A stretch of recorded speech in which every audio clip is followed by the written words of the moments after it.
生命灵数最戏剧化的流年6，你的梦想和现实之间距离到底有多远？梦想越大，距离越遥远，做不到一步登天。朝目标前进时遇到的阻碍、批评、攻击，你会怎么面对？是伤心难过，接着原地躺平？如果你选择哭完了之后擦干眼泪继续走下去，那么接下来的建议对你就很重要。生命灵数看妙妙大师，拿回你的人生主导权。知道灵数相处很简单，欢迎订阅、分享、按赞、开小铃铛。频道升级啦！妙妙大师感谢大家的支持，频道现在开放会员功能和超级感谢功能啦！欢迎加入灵数探险团，每月有会员锦囊哦。根据灵数动力系统给你趋吉避凶的提示，请支持妙妙大师给地球玩家灵数人生攻略，让我们一起成长，一起体验一帆风顺。生命灵数看妙妙大师，你会越来越好命的哟！嗨，大家好啊，我是妙妙大师。今天来说生命灵数最戏剧化的流年6。为了一个大家目前看不到摸不到的理想，你可以忍辱负重，遭受冷嘲热讽也不说苦。你觉得很怀疑吗？代表你还很青春，还没被真正的流年6提炼萃取蒸馏过。就算你没遇到过，但应该听说过，从小调皮捣蛋整天玩得脏兮兮的人，自从有个特别的人鼓励、称赞、引导之后，渐渐开始变得爱干净、注重卫生，变得干净整齐后，还开始注意礼貌，脱胎换骨的程度让所有人惊讶不已。那是因为你不知道流年6的真正意义是什么。用生命灵数看流年6是妙妙大师的独门绝技。如果觉得今天的节目有点难，可以参考以前的节目，流年1到9里面有基本的说明。今天这集真的很特别，讲流年6是什么，赶快收藏起来，随时复习，还能分享好友哦。就让我们从流年6开始慢慢说吧。首先来解释流年的概念，最好懂的说法是，它很像游戏的关卡，欢迎你进来挑战。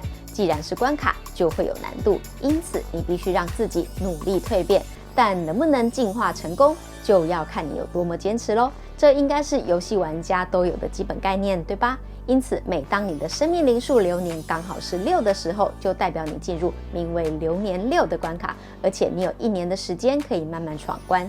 今天会用新手面向出发，给大家提示你可能会遇到哪些情形，怎么面对，或是用这集节目的内容回想之前的流年6曾经体验过怎样的辛酸与安慰。通常在你进入流年6之前就会有迹象了，也许是有人欣赏你、推荐你、期待你的表现。通常在前年底就会让你充满各种内心戏。一旦身为主角的你进入流年6，所有的关卡就会触发，为你带来一连串的改变。让我们用一个好懂的例子来解释，例如你是个年轻有活力的老师，这是你第一次要担任班级导师，你非常的期待开心，终于能用自己的理念带班。因为你的学生时期遇过非常严厉的导师，回答问题前总是要先骂一顿才开始回答，让全班同学遇到问题时根本不敢开口请教，更不敢举手发问，可能导致全班都被骂，下课时一定会被其他同学数落的。大家为了不要被骂，想出来的方法就是不管课堂上有没有听懂，都要假装有听懂，除非被老师发现，否则就是装懂到底。那么不懂的地方要怎么办？自己想办法咯。有补习的人，反正补习班会再教一遍啊，没补习的人只好拜托会的人咯。从那时起，你就觉得如果老师能像朋友一样聊天，当时的自己应该会学得更好，懂得更多，就不会跌跌撞撞的走这么多冤枉路。现在你的梦想就要实现了，你很感动，你终于成为班导师了。除了课堂上的授课外，每个学生的学习状态、未来的志向、同学的互动情形，甚至是亲子关系，你都乐于关心付出。这不是简单的事，因为你的内心有一个理想的导师形象，可能是随时保持微笑，语气总是温和坚定，绝不生气骂人，用充沛的耐心和信心相处。因为你没有遇过这样的老师，只能尽力而为。开学1个月后，你的挑战出现了，你的温和被学生认为你没脾气，好欺负，你的好言相劝都被学生当成耳边风，看准你不会生气，上课秩序越来越失控，课堂上规劝学生的时间比上课时间还多，也因为这样，你的课程进度被拖累了。一回神，已经是考前2周了，怎么办？只好疯狂赶进度，把该讲的先讲完再说，其他的事暂时管不了这么多了。等期中考结束后，你的科目成绩发布，因为整体的成绩表现不大理想，新的考验马上出现了。有家长向学校投诉说，学生反映你上课课时大部分都在讲废话，而且班上乱糟糟，感觉你也管不了。还有你前面1个月都没有交什么进度，突然到考前2周才疯狂赶进度，根本学不好。因为你还很年轻，认为可能是经验不足，希望学校能协助你调整上课带班的方法。经过这一番折腾，学校的主任也来关心你，想了解你是不是有遇到什么困难，也提醒你身为老师要注意的各种事情。这一定会让你感觉到挫折、委屈、难过。为什么学生完全不懂你的用心，竟然说你都在讲废话，也不关心秩序，还让家长误会你只赶进度教不好。虽然很难过，但是你和主任说你不想妥协，因为成为亲切的好老师是你一直以来的梦想。姜是老的辣，主任明白你的想法后，因为欣赏你的热情、梦想、理念，觉得你未来有机会成为很棒的老师，没有责怪你的不成熟或是过度理想化，反而给你一些管理秩序的方法和建议，希望你不要因为这次的打击就放弃了。毕竟教育是循序渐进的过程，需要时间的积累才看得出成果。主任的建议又让你再下决心，继续朝梦想迈进。这就是流年6的梦想和现实间的拉扯，也是人家说的梦想很丰满，现实很骨感。你觉得很棒的是，在你自己完成做到之前，所有人都会质疑你，忍不住批评2句。想要达成目标，完成梦想，关键在于你的梦想防御力能够承受多少次攻击，学习新技能，信心回血的速度能有多快。既然今天讲的是流年6的拉扯，就让我们说仔细讲明白。记得前面说过，流年是为期1年的关卡吗？没错，这种充满偏见、没事酸2句的情况，会像海浪一样，一波接一波的打到你身上，因为你挑战的时间整整有1年哦。是不是想到这里就快要虚脱了？到底自己要解释、牺牲、妥协到什么程度才好？这就要看你当时的主题数，才知道你的方向在哪里。目前无法得知，要用喵大师帮你算才知道。需要主题数的话，按资讯栏连结就有哦。让我们继续回到流年6的关卡，为什么要承受这些攻击？难不成是隐藏宝物吗？没错，你猜对了，但你一定觉得很崩溃，要练习1整年才拿得到，当然是很厉害的宝物，只要破关的人就会给人蜕变的感觉。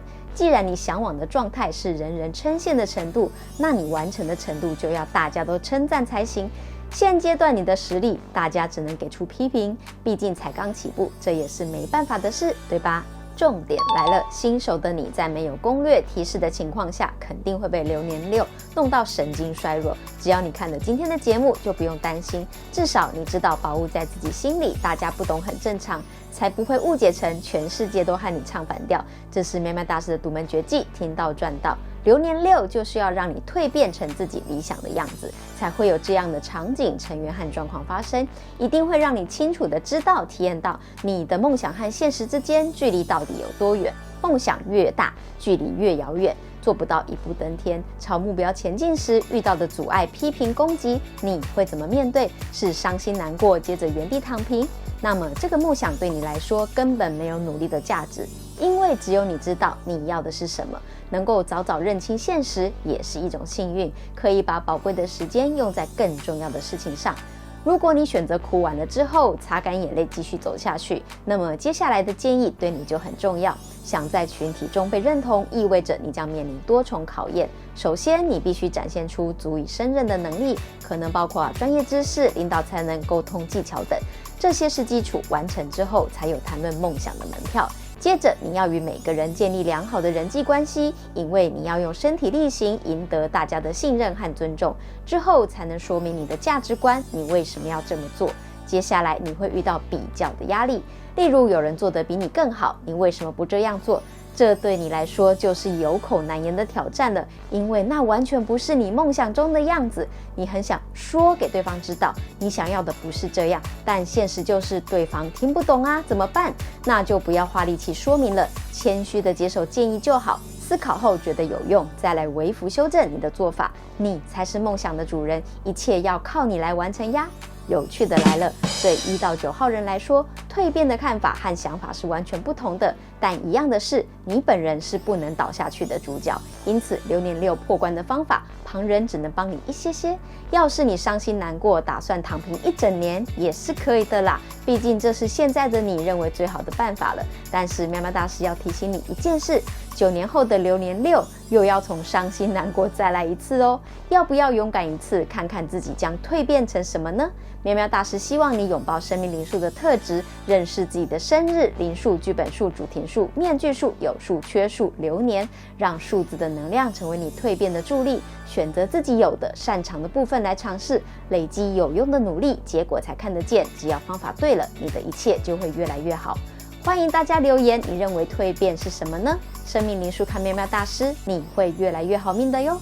如果你觉得喵喵大师的灵数 2.0 对自己和身边的人有帮助，就欢迎订阅、追踪并分享给他们哦。我是喵喵大师，下次再聊喽。